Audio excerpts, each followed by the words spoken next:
Boa noite para você, está no ar mais um programa Nossa Gente. E o nosso convidado de hoje é Renato Morgado, gestor ambiental do Imaflora, Instituto de Manejo e Certificação Florestal e Agrícola.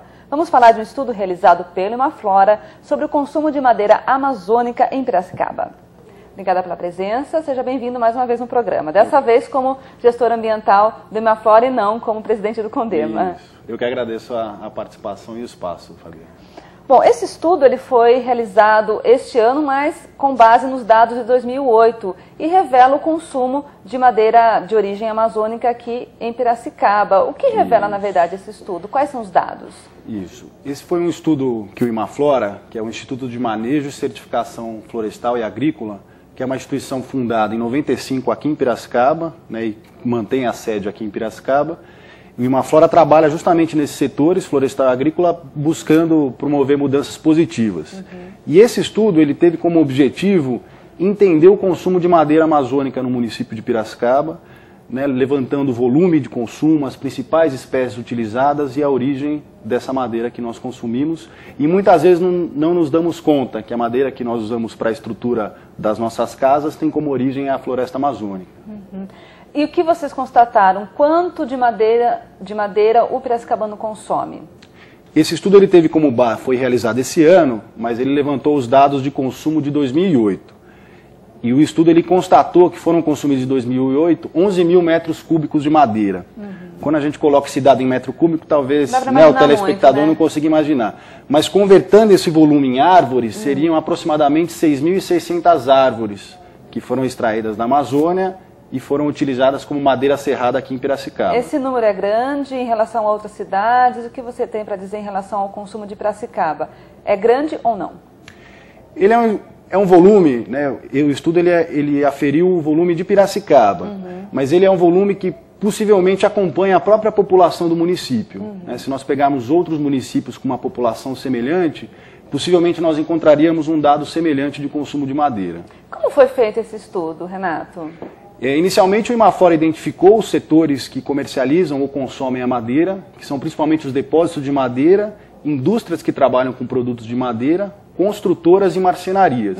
Então foi feito um levantamento de quantas empresas desses setores existem e foi aplicado 71 questionários nesses diferentes setores para levantar este volume e essas outras informações. Quer dizer, o consumidor final ele não foi ouvido, na verdade, para esse estudo. Não foi ouvido. Foram diretamente nos setores que consomem e comercializam o produto, mas o consumidor final não. Quais são os tipos de árvores, então, que geram aí essa madeira produzida, quer dizer, consumida aqui em Piracicaba? Principalmente garapeira, cedrinho, são alguns tipos de árvores principalmente consumidas aqui, né, que são relacionados ao maior volume de consumo. E, Renato, a maior parte da madeira consumida aqui em Piracicaba vem do Mato Grosso. Isso, a Amazônia é composta por vários estados e 67% da madeira que vem para Piracicaba tem como origem o Mato Grosso. E em seguida Rondônia, Pará e Acre com uma menor proporção.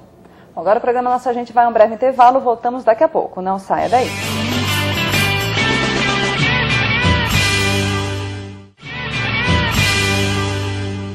O programa Nossa Gente está de volta e hoje estou conversando com Renato Morgado, gestor ambiental do Imaflora. Estamos falando sobre o consumo de madeira amazônica em Piracicaba. Agora existe muita preocupação em relação à floresta amazônica, ao desmatamento, mas muitas pessoas não estão preocupadas na hora de comprar a madeira. Compram a madeira produzida de forma ilegal muitas vezes. Certo. Você entrevistando, conversando com esses donos de depósitos, esses donos de depósitos constataram que os consumidores perguntam sobre a origem da madeira ou a maior parte não pergunta?